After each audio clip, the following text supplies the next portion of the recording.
이건 지하철이 아니라 우주선 아닌가?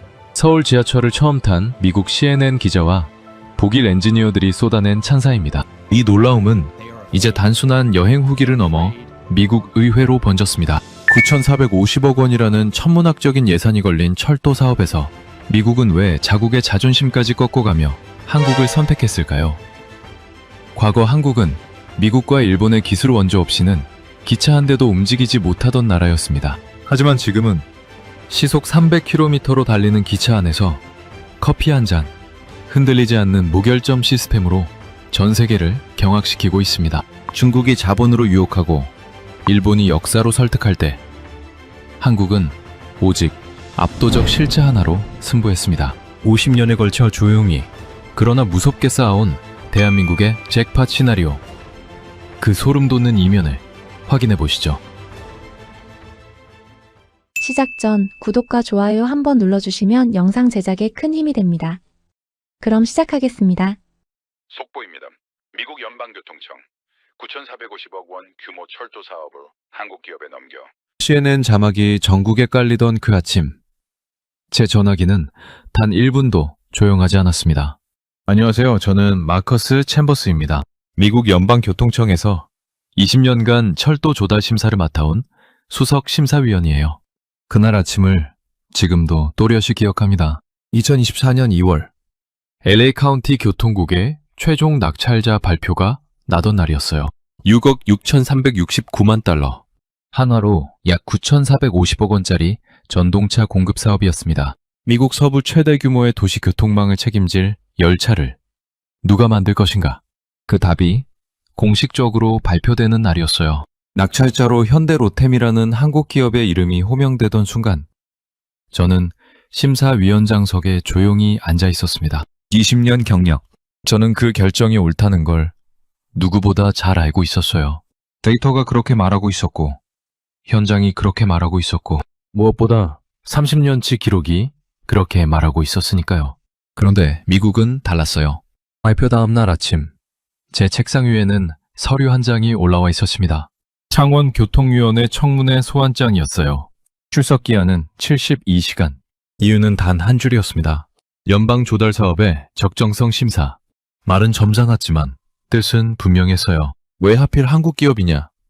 해명하러 나오라는 거였습니다.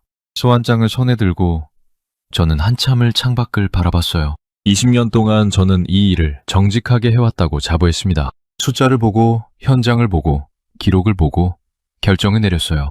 그런데 그 결정이 지금 의혹의 대상이 되고 있었습니다. 그날 오후부터 언론이 움직이기 시작했어요. 케이블 뉴스 채널마다 자막이 깔렸습니다. 미국의 자존심을 팔았나? 연방심사위원, 한국 로비 의혹. 제 이름 석자가 의혹의 한가운데 놓였어요. 20년 동안 단 한 번도 흔들리지 않았던 제 경력이 48시간 만에 도마 위에 오르놉니다. 집 앞에는 취재진이 진을 쳤어요. 전화기는 꺼도 진동이 멈추질 않았습니다. 동료들은 조심스럽게 연락을 피했어요. 그게 워싱턴이라는 도시가 작동하는 방식이니까요. 정치적으로 뜨거운 사안 옆에 서 있으면 불똥이 튀기 마련입니다. 다들 알고 있었어요. 저도 알고 있었습니다. 다만 피할 생각이 없었을 뿐이에요. 청문회 당일 아침, 저는 일찍 집을 나섰습니다. 상원 청문회장 건물 앞에 이미 카메라가 여러 대 설치돼 있었어요. 기자 한 명이 달려들었습니다. 챔버스 씨, 한마디만요. 저는 걸음을 멈추지 않았어요. 청문회장 안으로 들어서자 방청석이 가득 차 있었습니다. 기자들, 업계 관계자들, 그리고 누군지 알 수 없는 사람들. 증인석에 앉으니 마이크가 코앞에 있었어요. 위원석에는 상원 의원 12명이 일렬로 앉아 있었습니다. 그중 몇몇은 시작 전부터 서류를 뒤적이며 저를 흐깃거렸어요. 저는 준비해온 자료를 테이블 위에 가지런히 올려놓았습니다. 3장의 문서였어요. 오늘 이 자리에서 제가 꺼낼 패였습니다. 의장이 의사봉을 두드렸습니다. 청문회가 시작됐어요. 첫 번째 질문은 텍사스 출신 상원의원이었습니다. 목소리가 컸어요. 마이크가 필요 없을 것 같았습니다. 챔버스 씨, 당신은 미국의 자존심을 팔았습니다. 9,450억 원짜리 사업을 왜 한국 기업에 넘긴 겁니까? 미국에는 이 일을 할 수 있는 기업이 없었습니까? 방청석이 웅성거렸어요. 몇몇 기자들이 빠르게 받아 적었습니다. 저는 잠시 눈을 감았어요. 이 질문이 나올 거라는 건 알고 있었습니다. 준비도 했어요. 하지만 막상 저 마이크 앞에서 직접 듣고 나니 감정이 올라왔습니다. 분노는 아니었어요. 더 정확하게 말하면 안타까움이었습니다. 이 질문을 하는 의원이 지난 30년 동안 미국 철도 시장에서 무슨 일이 벌어졌는지 조금이라도 알고 있다면 저런 질문은 나올 수 없었을 테니까요. 저는 천천히 고개를 들었습니다. 마이크를 당겨 앉았어요. 의원님, 제가 처음부터 설명드리겠습니다. 안청석이 조용해졌어요. 저는 숨을 한 번 고르고 입을 열었습니다. 이 자리에서 변명을 할 생각은 없었어요. 변명이 필요한 결정이 아니었으니까요. 다만 이 결정이 어떤 과정을 거쳐 나왔는지, 20년치 데이터가 무엇을 가리키고 있었는지, 그리고 미국 철도가 왜 지금 이 지경이 됐는지를 처음부터 끝까지 꺼내놓을 생각이었습니다. 왜 하필 한국이었냐고요? 그 답을 드리려면 저는 먼저 120년 전으로 거슬러 올라가야 합니다. 미국 철도가 어떻게 늙어왔는지, 중국이 어떻게 들어왔다가 쫓겨났는지, 일본이 왜 무너졌는지, 그 이야기를 하나씩 꺼내다 보면 여러분은 자연스럽게 알게 되실 겁니다. 이건 운이 아니었습니다. 로비는 더더욱 아니었어요. 가장 까다로운 조건 안에서 가장 오래, 가장 정확하게 버텨온 결과였습니다. 50년에 걸쳐 조용히 쌓아온 준명이었어요. 청문회장의 12명 의원들 앞에서 저는 이야기를 꺼내기 시작했습니다. 그런데 왜 한국이었는가를 설명하려면 먼저 미국 철도가 어떻게 지금 이 모습이 됐나는지부터 말씀드려야 해요. 왜냐하면 이 질문의 답은 현대로템이라는 기업에 있는 게 아니라 미국 철도가 스스로 만들어온 공백 안에 있었거든요. 1863년 1월, 런던 지하에서 세계 최초의 지하철이 처음으로 굉음을 내지르며 달리기 시작했습니다. 증기기관차였어요. 당시 런던 시민들은 이 어두운 철제 터널을 두고 지하 지옥이라 불렀다고 합니다. 매캐한 연기가 터널을 가득 채웠고 승객들은 손수건으로 코를 막으며 열차에 올랐어요. 그런데도 사람들은 탔습니다. 도시가 이미 이 지옥 없이는 숨을 쉴 수 없는 몸이 돼 있었거든요. 그로부터 34년 뒤인 1897년, 미국 보스턴에서 북미 최초의 지하철이 개통됐습니다. 1904년에는 뉴욕이 그 뒤를 따랐어요. 두 도시 모두 런던의 성공을 보고 배웠고 비슷한 방식으로 도시 지하를 뚫었습니다. 그런데 여기서 중요한 사실이 하나 있어요. 지금 보스턴과 뉴욕의 지하철은 기본 골격의 상당 부분을 여전히 그 시절 설계에 기배고 있습니다. 약 20년 전 설계 말이죠. 이게 어떤 수준이냐면요.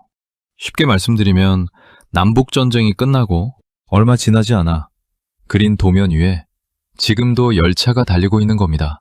미국 역사에서 가장 오래된 시절의 설계가 21세기 도심 한복판을 아직도 굴러다니고 있는 거예요. 기술이 뛰어나서 그렇게 오래 버텨온 게 아니에요. 냉정하게 말씀드리면 그냥 돈을 쓰지 않았기 때문입니다. 2차 세계대전 이후 미국은 자동차와 도로에 모든 걸 쏟아부었어요. 주간 고속도로망이 전국을 거미줄처럼 뒤덮었고 항공산업이 폭발적으로 성장했습니다. 그 사이 철도는 계속해서 늙어갔어요. 아무도 돌보지 않는 채로 조용히요. 저는 이 업계에서 20년을 일했습니다. 그동안 낡은 차량을 붙들고 씨름하는 교통국 담당자들을 수도 없이 봤어요. 부품이 단종됐는데 열차는 굴려야 하고 예산은 없는데 승객은 밀려드는 상황. 보스턴 지하철 담당자가 한 번은 저한테 이런 말을 했어요. 우리가 지금 운행하는 차량 중에는 제조사가 이미 없어진 것도 있다고요. 회사가 망했는데 그 회사 열차가 아직도 승객을 실어 나르고 있다는 겁니다. 이게 미국 철도의 민낯이에요. 그리고 마침내 한계에 부딪혔을 때 미국이 꺼내든 해법이 바로 2조 달러짜리 연방 예산이었습니다. 2021년 11월 조 바이든 대통령은 초당적 인프라 투자법에 서명했어요. 향후 8년에 걸쳐 도로, 교량, 철도, 광대역 통신망 전반을 전면 교체하겠다는 계획이었습니다. 규모만 보면 역대급이었어요. 언론은 대서특필했고 정치권은 박수를 쳤습니다. 저도 솔직히 기대가 됐어요. 드디어 미국 철도가 제대로 된 투자를 받겠구나 싶었거든요. 그런데 이 천문학적인 예산에는 조건이 하나 붙어 있었습니다. 바이 아메리카 규정이에요. 연방 보조금이 투입되는 철도 차량 사업에는 부품의 70% 이상을 반드시 미국산으로 조달해야 하고 최종 조립 역시 미국 국내에서 완료해야 한다는 내용이었어요. 얼핏 들으면 당연한 조건 같습니다. 미국 세금으로 미국 철도를 고치는데 미국산 부품을 써야 한다는 게 무슨 문제냐고 하실 수 있어요. 그런데 실상을 들여다보면 이야기가 달라집니다. 세계에서 인건비가 가장 비싼 나라 중 하나에서 재료를 사고 공장을 돌리라는 이 조건은 냉정하게 말해 외국 기업들에게 수익을 포기하고 들어오라는 요구였거든요. 철도 차량 한 편성을 만드는 데 들어가는 부품이 수만 개입니다.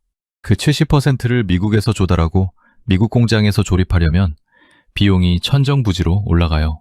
미국 내 철도 부품 생산 기반 자체가 수십 년간 무너져 있었으니까요. 공급망을 처음부터 다시 짜야 하는 겁니다. 이게 어느 정도냐면요.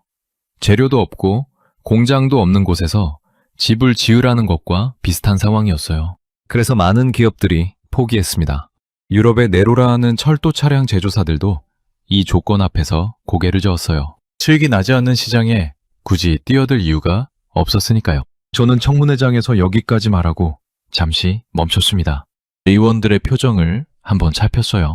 몇몇은 메모를 하고 있었고 몇몇은 팔짱을 낀 채 저를 바라보고 있었습니다. 텍사스 출신 의원은 여전히 굳은 표정이었어요. 저는 말을 이었습니다. 바로 이 조건 앞에서 중국과 일본이 각자의 방식으로 무너졌습니다. 그리고 그 두 나라가 무너지는 과정을 저는 두 눈으로 직접 지켜봤어요. 어떻게 무너졌는지 말씀드리기 전에 한 가지만 먼저 여쭤보겠습니다. 여러분, 120년 된 지하철을 고치는 나라가 왜 그 일을 남의 나라, 기업에 맡겨야 했을까요? 답은 간단합니다. 미국 스스로 그 능력을 오래전에 포기했기 때문이에요. 도로를 닦고 하늘길을 여는 동안 땅 밑은 아무도 돌보지 않았습니다. 그리고 그 공백이 결국 외부에서 채워줄 수밖에 없는 상황을 만들었어요. 이것이 제가 오늘 이 자리에서 말씀드리고 싶은 첫 번째 이야기입니다. 청문회장 안은 조용했습니다. 저는 테이블 위에 올려놓은 서류 중 첫 번째 문서를 집어들었어요. 2014년으로 거슬러 올라가는 기록이었습니다. 중국 이야기를 시작할 차례였어요. 여러분, 숫자 하나를 먼저 보여드리겠습니다. 1억 5,500만 달러입니다. 하나로 약 2천억 원이 넘는 금액이에요. 이게 뭔지 아십니까? 2014년 12월 중국 국영기업 CRRC가 보스턴 MBTA의 오렌지, 라인과 레드라인 차량 교체 사업에 입찰 하면서 차순위 업체보다 낮게 써낸 금액입니다. 쉽게 말씀드리면 2천억 원을 그냥 깎아서 들어온 거예요.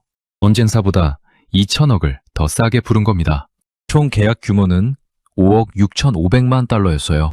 예산 부족에 시달리던 보스턴 교통당국 입장에서는 거절하기 어려운 조건이었습니다. 아니, 솔직히 말하면 거절할 수가 없었어요. 돈이 없는데 2천억을 더 싸게 해준다는데 어느 교통국이 버티겠습니까? 계약서에 도전이 찍혔습니다. 중국은 그렇게 미국 철도 시장의 문을 열었어요.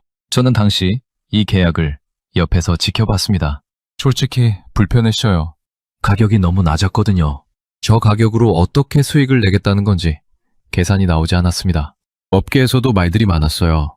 시장을 선점하려는 의도라는 말, 손해를 감수하고 발판을 마련하려는 전략이라는 말, 그 말들이 전부 맞았습니다. 문제는 그 다음이었어요. 납품이 시작되자 이상한 일들이 벌어지기 시작했습니다. 도어가 주행 중에 오작동했어요. 멀쩡히 달리던 열차 문이 갑자기 열리거나 닫히지 않는 겁니다. 브레이크 결함도 보고됐습니다. 그리고 배터리 폭발까지 이어졌어요. 지하철 터널 안에서 배터리가 폭발한다는 게 어떤 상황인지 상상이 되십니까? 승객들이 타고 있는 열차 안에서요. 보스턴 교통당국은 결국 중국 측에 공식 서한을 보냈습니다. 16개 항목에 달하는 결함을 조목조목 적어서 공개적으로 지적한 거예요. 외교적 표현을 다 걷어내고 말하면 이건 불량품이라는 공식 선언이었습니다. 납기 지연도 습관처럼 반복됐어요. 언제 들어오냐고 물으면 조금만 기다려달라고 했습니다. 조금이 몇 달이 되고 몇 달이 1년이 됐어요. 보스턴 교통당국은 낡은 차량을 폐차도 못하고 억지로 굴려야 하는 상황이 됐습니다. 새 차량이 제때 안 들어오니까요. 승객들은 고장난 열차에 탔고 현장 직원들은 땜질 수리를 반복했어요. 제가 직접 현장 보고서를 들여다봤을 때 느낀 건 한 가지였습니다. 이건 단순한 납기 지연이 아니라 품질 관리 시스템 자체가 없는 거구나 하는 생각이었어요. 그런데 중국의 결정타는 따로 있었습니다. 2019년 발효된 국방수권법이에요. 연방 보조금으로 중국 국영기업의 버스와 철도 차량을 구매하는 것을 전면 금지한다는 내용이었습니다. 표면적인 이유는 안보였어요. 감시 카메라와 통신 장비를 통한 정보 유출 우려가 핵심 근거였습니다. 지하철 차량 안에 설치된 카메라와 통신 장비가 중국 본사로 데이터를 보낼 수 있다는 거예요. 도심 한복판에 달리는 열차가 정보 수집 장치가 될 수 있다는 우려였습니다. 많은 말이었어요. 저도 그 가능성을 부정할 수 없었습니다. 이 법 하나로 중국의 미국 철도 시장 진출 시도는 사실상 막을 내렸어요. 가격으로 들어왔다가 품질로 무너지고 안보로 쫓겨난 겁니다. 5억 달러짜리 계약이 결국 미국 시장에서 중국의 마지막 흔적이 됐어요. 중국이 퇴장한 자리에서 일본은 쾌재를 불렀을 겁니다. 적어도 2021년 10월 12일 이전까지는요. 그날 오후 워싱턴 블루라인의 로슬링과 알링턴 사이 터널 구간에서 열차 한 편성이 탈선했습니다. 콩 하는 소리와 함께요. 승객 187명을 태운 가와사키 제7000 시리즈 8량 편선이었어요. 다행히 대형 인명피해는 없었습니다. 하지만 이 사건이 촉발한 후폭풍은 어마어마했어요. 당국은 즉각 7000 시리즈 전 차량에 대한 정밀 점검에 들어갔습니다. 그리고 충격적인 사실이 드러났어요. 협선 48량 전체에서 바퀴 이상 징후가 확인된 겁니다. 차셈 408량이요. 워싱턴 메트로 안전위원회는 2021년 10월 17일 7000 시리즈 전 차량의 즉시 운행 중단을 명령했습니다. 유배 말하겠다. 전체 운행 차량의 약 60%예요. 미국의 수도 워싱턴 D.C의 지하철이 하루아침에 절반 이상 멈춰선 겁니다. 출근길 시민들이 지하철역 앞에서 발을 동동 구르는 장면이 전국 뉴스에 나왔어요. 수도의 교통이 마비됐습니다. 조사 결과 탈선의 직접 원인은 바퀴 이탈이었어요. 바퀴가 축 위에서 조금씩 바깥으로 밀려나면서 괴간보다 넓어졌고 결국 선로를 이탈한 겁니다. 설계 결함이었어요. 저는 청문회장에서 여기까지 말하고 잠시 멈췄습니다. 수십 년의 신뢰, 일본 철도 기술은 세계가 인정하는 수준이었어요. 신칸센이 상징하는 정밀함, 정시성, 그 브랜드가 워싱턴 터널 안에서 단 한 번의 쿵 소리와 함께 무너졌습니다. 신뢰는 한 번 흔들리면 회복에 오랜 시간이 걸리기 마련이에요. 그것도 승객이 타고 있는 열차가 탈선한 사고라면요. 저는 의원들을 천천히 둘러봤습니다. 중국은 가격으로 들어왔다가 쫓겨났습니다. 일본은 수십 년의 신뢰가 하루아침에 무너졌어요. 그렇다면 그 자리에 남은 건 누구였을까요? 원청석이 조용했습니다. 텍사스 출신 의원이 처음으로 팔짱을 풀었어요. 저는 테이블 위에 두 번째 서류를 집어들었습니다. 청문회장 안의 공기가 조금 달라진 것 같았습니다. 텍사스 출신 의원이 팔짱을 푼 건 작은 변화였지만 저는 그걸 놓치지 않았어요. 중국이 퇴장하고 일본이 무너진 이야기까지 꺼내놓으니 방청석도 조용해졌습니다. 이제 진짜 이야기를 꺼낼 차례였어요. 저는 테이블 위에 두 번째 서류를 집어들었습니다. 솔직히 말씀드릴게요. 현대로템이라는 이름이 제 심사 서류에 처음 올라왔을 때 저는 반신반의했습니다. 한국? 철도 차량을? 저는 20년 동안 이 업계에 있었지만 현대로템을 강력한 경쟁자로 생각해 본 적이 없었어요. 자동차는 알았습니다. 현대자동차라면 미국 도로에서 흔하게 보이니까요. 하지만 철도 차량은 전혀 다른 영역이었어요. 진입장벽이 높고 기술 축적에 수십 년이 걸리는 분야입니다. 그래서 처음엔 그냥 서류를 훑어봤어요. 형식적으로요. 그런데 숫자들이 저를 붙잡기 시작했습니다. 2004년 현대로템이 미국 시장에 처음 발을 디딘 해예요. 펜실베이니아주 필라델피아에 미국 법인을 설립했습니다. 그리고 5년 뒤인 2009년 같은 지역에 생산 공장을 지었어요. 공장을 짓는다는 게 단순한 투자가 아닙니다. 미국 땅에 뿌리를 내리겠다는 선언이에요. 바이 아메리카 규정을 피하는 게 아니라 그 조건 안으로 정면으로 들어오겠다는 뜻이었습니다. 저는 서류를 한 장 한 장 넘겼어요. 남동 펜실베이니아 교통국 전동차 120량 공급 첫 실적이었습니다. 그 다음 보스턴이었어요. 2008년 첫 계약을 시작으로 2019년, 2024년 8월, 2024년 11월까지 연속으로 추가 수주를 받아냈습니다. 2024년 8월 계약은 한화로 약 2,400억 원, 규모의 41량. 11월 계약은 한화로 약 4천억 원 규모의 83량이었어요. 보스턴 한 곳에서만 누적 238량입니다. 9338량이요? 쉽게 말씀드리면 보스턴 지하철을 달리는 열차 상당수가 이미 현대로템 차량이라는 뜻이에요. 보스턴 시민들은 매일 아침 현대로템이 만든 열차를 타고 출근하고 있는 겁니다. 그 사실을 알고 있는 보스턴 시민이 몇이나 될지는 모르겠지만요. 그리고 덴버였습니다. 덴버 교통국 담당자의 공식 발언이 서류에 적혀 있었어요. 저는 이 문장을 처음 읽었을 때 잠시 멈췄습니다. 30년 만에 납기를 제대로 맞춘 첫 번째 업체. 여기서 30년이라는 숫자가 중요해요. 현대로템이 잘했다는 칭찬이기도 하지만 그 이전 30년 동안 미국 철도 시장에서 납기를 제대로 맞춘 업체가 단 한 곳도 없었다는 고백이기도 하니까요. 30년입니다. 제가 이 업계에 들어오기도 전부터 납기 지연은 업계의 관행처럼 굳어져 있었던 거예요. 저는 서류를 내려놓고 잠시 생각에 잠겼습니다. 바이 아메리카 규정은 분명 까다로운 조건이에요. 많은 기업들이 이 조건 앞에서 포기했습니다. 그런데 현대로템은 달랐어요. 불평 없이 받아들였습니다.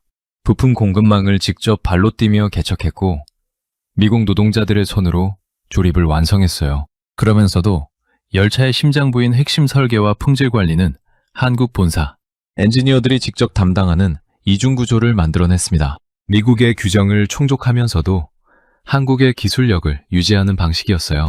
저는 이 구조를 파악하는 순간 솔직히 감탄했습니다. 영리한 전략이었어요. 하지만 영리함만으로는 설명이 안 되는 부분이 있었습니다. 양을 납기 한 번 어기지 않고 납품한다는 건 전략이 아니라 실력의 문제거든요. 공차 관리, 용접 품질, 배선 처리, 제동 시스템의 내구성. 이 기준들이 조금이라도 느슨해지면 그 결과는 가와사키 7000 시리즈처럼 터널 안에서 갑자기 나타납니다. 바퀴가 스르륵 밀려나는 형태로요. 현대로템은 그 기준을 한 번도 느슨하게 하지 않았어요. 저는 직접 확인하기로 했습니다. 서류만으로는 부족했어요. 제 눈으로 봐야 했습니다. 저는 펜실베이니아 공장 방문을 신청했어요. 그리고 그곳에서 저는 예상하지 못한 사람을 만났습니다. 백발의 노인이었어요.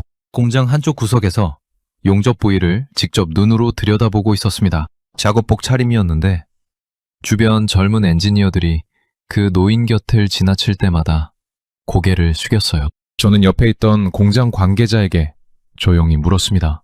저분이 누구십니까? 관계자가 작은 목소리로 답했어요. 김영수 박사님입니다. 현대로템 초창기부터 함께 하신 분이에요. 김형수. 저는 그 이름을 메모했습니다. 공장 관계자가 간단히 설명해 줬어요. 현대로템 초창기 설계팀에서 일했고 수십 년 전 은퇴했지만 지금도 자문역으로 현장에 나온다고 했습니다. 나이가 70에 가깝다고 했어요. 저는 그 노인이 용접 부위를 들여다보는 모습을 한동안 바라봤습니다. 주변이 시끄러운데도 완전히 집중한 표정이었어요. 마치 수십 년 전부터 이 자리에 서 있었던 사람처럼요. 저는 통역을 통해 말을 걸었습니다. 잠시 시간을 내주실 수 있겠습니까? 김용수 씨는 천천히 고개를 들었어요. 그리고 저를 한번 훑어봤습니다. 연기하는 눈빛은 아니었어요. 그냥 담담했습니다. 그는 작업 장갑을 벗으며 고개를 끄덕였어요. 저는 먼저 물었습니다. 언제부터 이 일을 하셨습니까? 그는 잠시 생각하는 듯 했어요. 그리고 천천히 입을 열었습니다. 1970년대부터입니다. 1970년대요. 저는 그 말을 듣고 잠깐 멈췄어요. 1970년대면 제가 태어나기도 전입니다. 그 시절 한국이 어떤 나라였는지 저는 역사책에서 읽은 것 말고는 잘 몰랐어요. 그래서 물었습니다. 그때 한국에도 철도 차량 기술이 있었습니까? 김영수 씨가 작게 웃었습니다. 없었죠. 아무것도 없었어요. 그는 그 시절 이야기를 천천히 꺼내놓았습니다. 1970년대 한국은 철도 차량을 스스로 만들 기술이 없었어요. 선진국이 쓰던 차량을 수입하거나 기술을 받아와 조립하는 것이 전부였습니다. 일본 기술자들이 도면을 들고 왔고 한국 기술자들은 그 옆에서 보조 역할을 했어요. 김영수 씨도 그중 한 명이었습니다. 일본 기술자 뒤에 서서 도면을 들여다보고 메모하고 외웠어요. 기술을 가르쳐준다기보다는 시켜주는 일을 했다는 표현이 더 정확했습니다. 그런데 그는 거기서 포기하지 않았어요. 밤마다 도면을 다시 그렸다고 했습니다. 낮에 본 것들을 기억해셔요. 이해가 안 되는 부분은 도서관에서 찾았고 그래도 모르면 일본 기술자에게 질문했어요. 때로는 무시당했고 때로는 핀잔을 들었습니다. 그래도 계속했어요. 왜냐고 물었더니 그는 잠시 먼 곳을 바라보다가 이렇게 말했습니다. 언젠가는 우리가 직접 만들어야 할 테니까요. 저는 그 말이 한동안 머릿속에서 떠나지 않았습니다. 언젠가는 우리가 직접 만들어야 할 테니까요. 1970년대에 일본 기술자 뒤에서 도면을 베끼던 청년이 품었던 생각이에요. 그 청년이 지금 이 공장 안에 백발이 된 채 서 있는 겁니다. 그리고 그 공장에서 만들어진 열차가 지금 보스턴과 덴버를 달리고 있어요. 저는 공장 안을 다시 둘러봤습니다. 미국 노동자들이 조립 라인에서 분주하게 움직이고 있었어요. 용접 불꽃이 튀었고 부품들이 정확한 위치에 맞춰 조여졌습니다. 그런데 그 사이사이에 한국 엔지니어들이 있었어요. 클립보드를 들고 수치를 확인하거나 조립 상태를 눈으로 직접 점검하고 있었습니다. 미국 노동자의 손과 한국 엔지니어의 눈이 함께 움직이는 현장이었어요. 저는 김영수 씨에게 물었습니다. 철도 차량을 만드는 일이 반도체처럼 정밀한 기술이 필요한 건 아니지 않습니까? 그는 고개를 저었어요. 다른 종류의 정밀함이 필요합니다. 이 열차는 하루에도 수백 번 출발하고 멈추기를 반복해요. 영하의 날씨에도 한여름에도 수십 년 동안요. 공차 관리가 조금이라도 느슨해지면 바퀴가 밀려납니다. 용접이 한 군데라도 약하면 진동이 쌓이고 쌓여서 어느 날 터져요. 배선이 조금이라도 잘못되면 도어가 오작동합니다. 이 기준들은 타협이 없어요. 저는 그 말을 들으며 가와사키 7000 시리즈 사고 보고서를 떠올렸습니다. 바퀴가 축 위에서 조금씩 바깥으로 밀려나면서 선로를 이탈했다는 내용이었어요. 공차 관리의 문제였습니다. 김영수 씨가 말한 바로 그것이었어요. 저는 마지막으로 한 가지를 더 물었습니다. 왜 아직도 현장에 나오십니까? 은퇴하셨다고 들었는데요. 그는 잠시 공장 안을 바라봤습니다. 조립 라인 위에서 차체가 천천히 모습을 갖춰가고 있었어요. 그리고 그가 답했습니다. 이 열차가 제 시간에 도착해야 하니까요. 짧은 한마디였습니다. 하지만 저는 그 말의 무게를 느꼈어요. 이 사람은 1970년대부터 지금까지 단 한 번도 이 일을 놓지 않았던 겁니다. 기술도 없던 나라에서 시작해서 남의 도면을 베끼던 자리에서 시작해서 지금은 미국 심장부를 달리는 열차를 만드는 자리까지 왔어요. 그리고 그건 이 노인 한 명의 이야기가 아니었습니다. 그 시절을 함께 버텨온 수많은 사람들의 이야기였어요. 저는 공장을 나서면서 한 가지를 분명히 깨달았습니다. 이건 기업의 성공 이야기가 아니었어요. 한 세대가 맨손으로 일궈낸 이야기였습니다. 그리고 그 이야기의 결과물이 지금 보스턴과 덴버의 터널 안을 달리고 있는 거예요. 저는 워싱턴으로 돌아오는 비행기 안에서 내내 그 생각을 했습니다. 최종 심사 결정을 내리기까지 사실 많은 시간이 필요하지 않았어요. 데이터는 이미 명확했습니다. 워싱턴으로 돌아온 저는 곧바로 최종 심사 준비에 들어갔습니다. 펜실베이니아 공장에서 돌아온 뒤로 머릿속이 분주했어요. 김용수 씨의 말이 계속 맴돌았습니다. 이 열차가 제 시간에 도착해야 하니까요. 짧은 한마디였지만 그 안에 담긴 무게가 가볍지 않았어요. 저는 책상 앞에 앉아 서류들을 다시 펼쳤습니다. 감정은 감정이고 심사는 심사였으니까요. 최종 심사 테이블에는 3개의 제안서가 올라왔습니다. 일본, 프랑스, 그리고 현대 로템이었어요. 논쟁자들이 만만치 않았습니다. 일본은 가와사키 탈선 사고에 후폭풍이 있었지만 수십 년간 쌓아온 기술력 자체를 부정할 수는 없었어요. 프랑스는 유럽 최고 수준의 철도 기술을 자랑하는 나라였습니다. 알스톰이라는 이름은 업계에서 모르는 사람이 없었어요. 심사위원회가 열렸습니다. 회의실 안에는 저를 포함해 심사위원 5명이 앉아 있었어요. 각자 앞에 3개의 제안서가 놓였습니다. 회의가 시작되자마자 분위기가 심상치 않았어요. 위원 한 명이 먼저 입을 열었습니다. 현대로템은 리스크가 있습니다. 미국 시장 경험이 유럽이나 일본에 비해 짧아요. LA 같은 대규모 프로젝트를 감당할 수 있겠습니까? 저는 조용히 듣고 있었어요. 예상했던 말이었습니다. 또 다른 위원이 거들었어요. 정치적인 부분도 고려해야 합니다. 지금 미국 내 제조업 보호 여론이 강한데 한국 기업을 선택하면 의회에서 문제가 될 수 있어요. 방안이 잠시 조용해졌습니다. 저는 그제야 천천히 입을 열었어요. 리스크 이야기를 하셨는데 제가 자료를 하나 보여드리겠습니다. 저는 테이블 위에 준비해온 서류를 꺼냈어요. 3장이었습니다. 첫 번째는 보스턴 MBTA가 중국 CRRC에 보낸 공식 서한이었어요. 16개 결함 항목이 조목조목 적혀 있었습니다. 도어 오작동, 브레이크 결함, 배터리 폭발. 저는 그 서류를 테이블 가운데에 밀었어요. 이게 리스크입니다. 두 번째 서류는 워싱턴 메트로 안전위원회의 운행 중단 명령서였어요. 2021년 10월 17일자 가와사키 7000 시리즈 748 양 전면 즉시 운행 중단. 저는 그 서류도 테이블 가운데에 올려놓았습니다. 이것도 리스크입니다. 세 번째 서류는 덴버 교통국의 공식 감사 서한이었어요. 저는 그 서류를 펼치며 핵심 문장에 손가락을 짚었습니다. 30년 만에 납기를 제대로 맞춘 첫 번째 업체.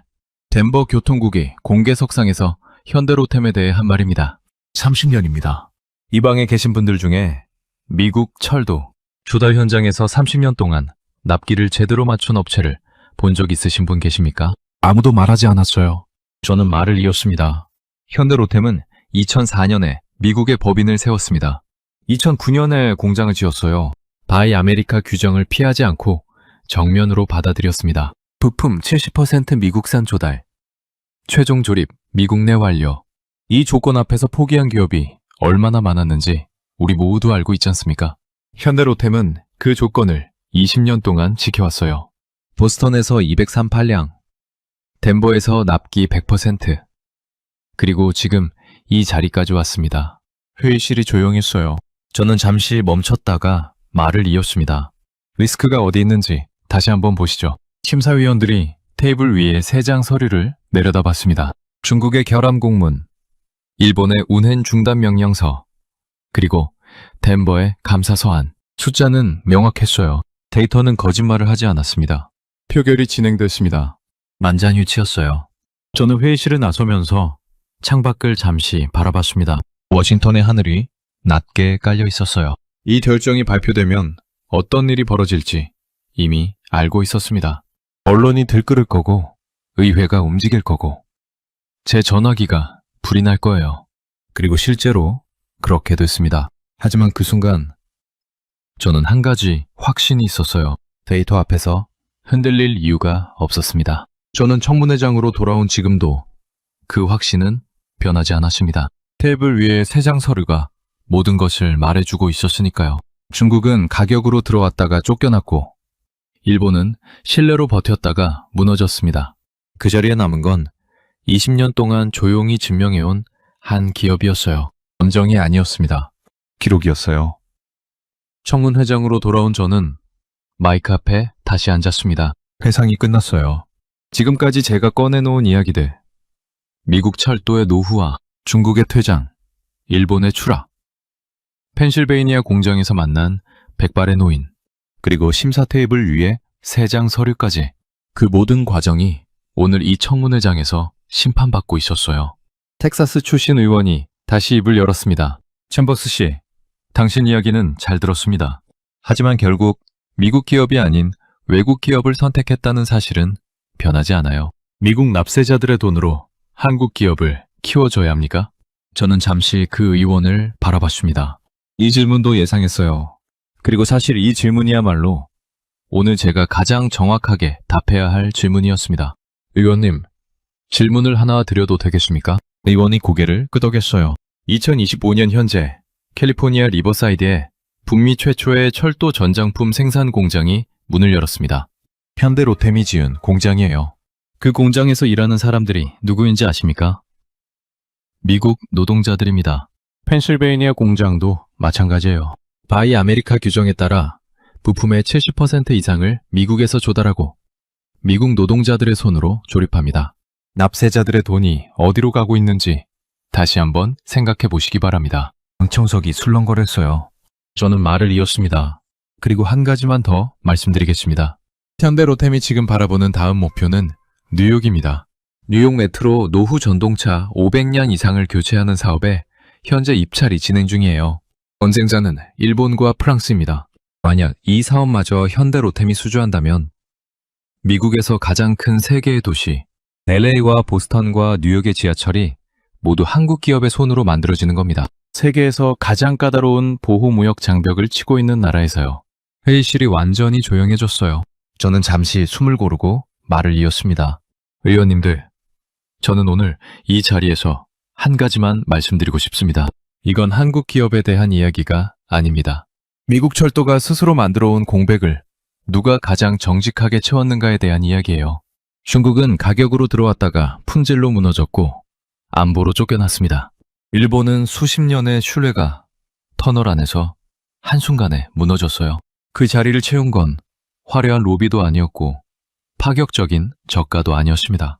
20년 동안 한 번도 납기를 어기지 않은 기록이었어요. 30년 만에 납기를 제대로 맞춘 첫 번째 업체. 이 말이 얼마나 무거운 말인지 이 업계에 계신 분들은 아실 겁니다. 텍사스 출신 의원이 잠시 시선을 내리깔았어요. 저는 계속했습니다. 저는 이 결정을 내리기 전에 펜실베이니아 공장을 직접 찾아갔습니다. 그곳에서 나이가 70에 가까운 한국인 엔지니어를 만났어요. 1970년대에 일본 기술자 뒤에서 도면을 베끼던 청년이었습니다. 기술도 없고 돈도 없던 나라에서 시작해서 남의 것을 보고 배우고 또 배워서 지금은 미국 땅에 공장을 세우고 미국 심장부를 달리는 열차를 만들고 있는 사람이었어요. 제가 왜 현장에 나오시냐고 물었더니 그분이 이렇게 답했습니다. 저는 잠시 멈췄어요. 이 열차가 제 시간에 도착해야 하니까요. 관청석이 조용했습니다. 누군가 헛기침을 했어요. 저는 마이크를 똑바로 바라보며 마지막 말을 꺼냈습니다. 의원님, 저는 한국 기업을 선택한 게 아닙니다. 50년에 걸쳐 가장 정직하게 증명해온 기록을 선택한 겁니다. 그 기록이 만들어지기 시작한 건 1970년대 일본 기술자 뒤에서 도면을 베끼던 그 자리에서였어요. 그리고 그 기록은 지금 이 순간에도 보스턴과 덴버와 LA의 터널 안에서 계속 쌓이고 있습니다. 오늘도 제 시간에 출발하고 제 시간에 도착하면서요. 방청석에서 조용한 박수 소리가 흘러나왔습니다. 의장이 의사봉을 두드렸어요. 텍사스 출신 의원은 아무 말도 하지 않았습니다. 하지만 저는 봤어요. 그가 테이블 위의 서류를 다시 한번 내려다보는 것을요. 청문회는 그렇게 끝났습니다. 청문회가 끝나고 저는 한동안 자리에서 일어나지 않았습니다. 관청객들이 하나둘 빠져나갔어요. 기자들이 카메라를 정리했고 의원들이 보좌관들과 함께 회의실을 떠났습니다. 텍사스 출신 의원은 나가면서 저를 한번 돌아봤어요. 말은 없었습니다. 하지만 그 눈빛에서 처음과는 다른 무언가를 느꼈어요. 적대감은 아니었습니다. 그렇다고 동의도 아니었어요. 굳이 표현하자면 생각에 잠긴 눈빛이었습니다. 저는 천천히 짐을 챙겼어요. 그날 저녁, 저는 보스턴행 기차표를 끊었습니다. 특별한 이유가 있었던 건 아니에요. 그냥 직접 타보고 싶었습니다. 심사위원으로서가 아니라 그냥 한 명의 승객으로요. 다음날 아침, 보스턴 사우스 스테이션에 도착한 저는 지하철역으로 내려갔습니다. 퇴근 시간이었어요. 플랫폼에 사람들이 가득했습니다. 직장인들, 학생들, 유모차를 끄는 부모들. 저마다의 아침을 시작하고 있었어요. 열차가 들어왔습니다. 저는 열차 옆면을 바라봤어요. 은빛 차체 위에 작은 글씨로 새겨진 이름이 있었습니다. 휴다이 로템. 이 이름을 알아보는 사람이 플랫폼에 몇이나 들지 저는 알 수 없었어요. 아마 거의 없을 겁니다. 사람들은 그냥 탔어요. 문이 열리면 들어가고 문이 닫히면 각자의 생각에 잠기는 거죠. 열차가 어디서 만들어졌는지, 누가 설계했는지, 그 이름 뒤에 어떤 이야기가 있는지 궁금해하는 사람은 없었습니다. 저는 열차에 올랐어요. 자리에 앉으니 차체가 부드럽게 움직이기 시작했습니다. 소음이 생각보다 조용했어요. 진동도 크지 않았습니다. 저는 창밖으로 어두운 터널이 스쳐 지나가는 걸 바라봤어요. 1897년에 처음 뚫린 터널입니다. 협 20년이 넘은 터널이에요. 그런데 그 안을 달리는 열차는 달랐습니다. 제 것이었어요. 그리고 제 시간에 달리고 있었습니다. 저는 그 순간 김영수 씨를 떠올렸습니다. 1970년대 기술도 없고 돈도 없던 나라. 일본 기술자 뒤에서 도면을 베끼던 청년. 그가 밤마다 혼자 도면을 다시 그리면서 품었던 생각. 언젠가는 우리가 직접 만들어야 할 테니까요. 그 언젠가가 지금 이 터널 안에서 달리고 있었습니다. 보스턴 시민들은 모르겠지만 저는 알고 있었어요. 여러분, 잠깐 생각해 보시겠습니까? 1970년대 한국은 철도 차량을 스스로 만들 기술이 없었습니다. 선진국이 쓰던 차량을 수입하거나 기술을 받아와 조립하는 것이 전부였어요. 그 시절 한국이 수입해온 차량들이 달리던 노선 위를 지금은 한국이 만든 차량이 미국 땅에서 달리고 있습니다. 반세기가 채 안 되는 시간 안에 벌어진 일이에요.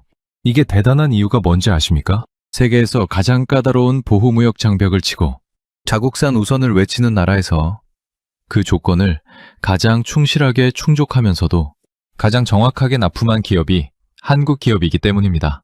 중국은 가격으로 들어왔다가 쫓겨났어요.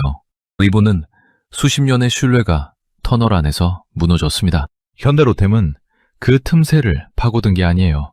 가장 까다로운 조건 안에서 가장 오래, 가장 정확하게 버텨온 결과를 받아든 겁니다. 열차가 역에 멈췄습니다. 문이 열리고 사람들이 내렸어요. 또 다른 사람들이 탔습니다. 열차는 다시 출발했어요. 저는 자리에서 일어나지 않았습니다. 한 정거장을 더 타고 가기로 했어요.